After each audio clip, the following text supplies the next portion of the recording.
What's up, everybody? Fortnite OG has dropped, and Zero Build is a little bit harder now. Oh my god! But what's the best loadout in a season where it's survival of the fittest?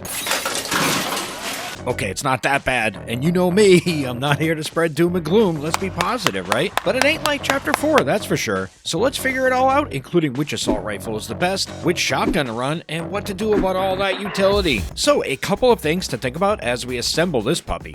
Weapons back then had more defined ranges. Shotguns were for close-up, SMGs were pretty much too.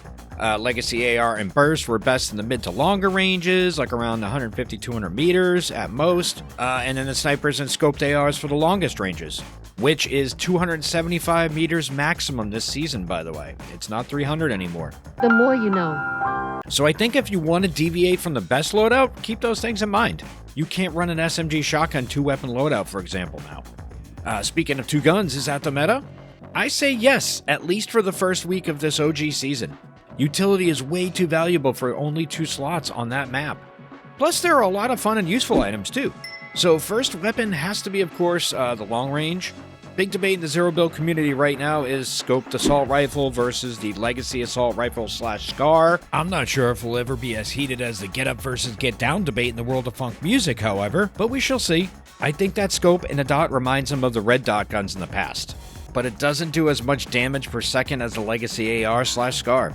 It has a hell of a recoil and a smaller mag, especially green and blue rarities. And one thing about those rarities, back then purple and gold anything was dramatically more accurate and had way less bloom. Blue wasn't bad, but green and gray were a complete nightmare. Yeah, kinda like that. So I really think the legacy AR / SCAR is the way to go for your first loadout weapon.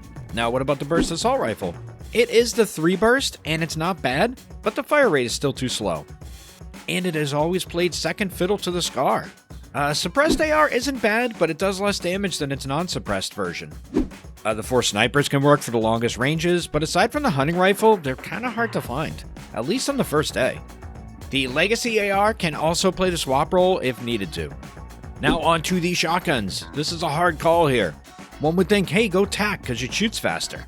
I mean, that's what we've been doing in Zero in the past couple chapters, right? Going with the fast auto-fire guns. But the pump hits harder, and it can miss too. I think aim will decide here. If you're not good with your aim, go tack. If you're good, go pump. Personally, I think tack is the better option for the faster fire rate, so I'm recommending that in the second loadout slot. But the pump is just as good of a choice. The heavy shotgun is a hard pass, however. Don't take that one. Health and shields are pretty obvious. Chug jugs are the best choice, and surprisingly are easier to find than pots. But that third slot has to be for health or shields. I don't recommend running without them in Zero and OG unless you're like super cracked at the game. There's just not enough of it. It's not like it used to be. The 4th slot is for mobility, and it's a super easy choice. You take the grappler and you call it a day. And if you can, always be swapping it out for one that has more charges. Rifts to go if you can't get the grappler. Okay, last loadout slot. But what if you really want to run a 3rd spray weapon in Zero Build? SMGs are kind of weak right now compared to the stuff we just had. The compact SMG, otherwise known as the P90, is probably your best option, but it is hard to find.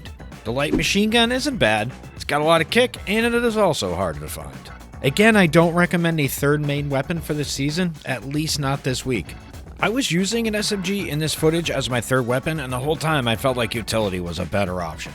Seems obvious otherwise, right, for the last spot? Ports or bunkers, and Bob's your uncle. But what if you rotated to the backside of zones, grabbing height each time?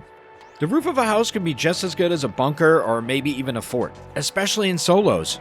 In team modes, it's a little easier to carry more utility, of course, so you can be a little bit more flexible and all that stuff. Plus, it depends on how aggressive you want to play, too. Boogie bombs and stink bombs are better options for the W keyers. And even though we do need to play a little slower, doesn't mean we can't W key. Then there are the nades, the nade launcher, the RPG, the smoke thingies, or maybe you feel better with 2 slots dedicated to health and shields.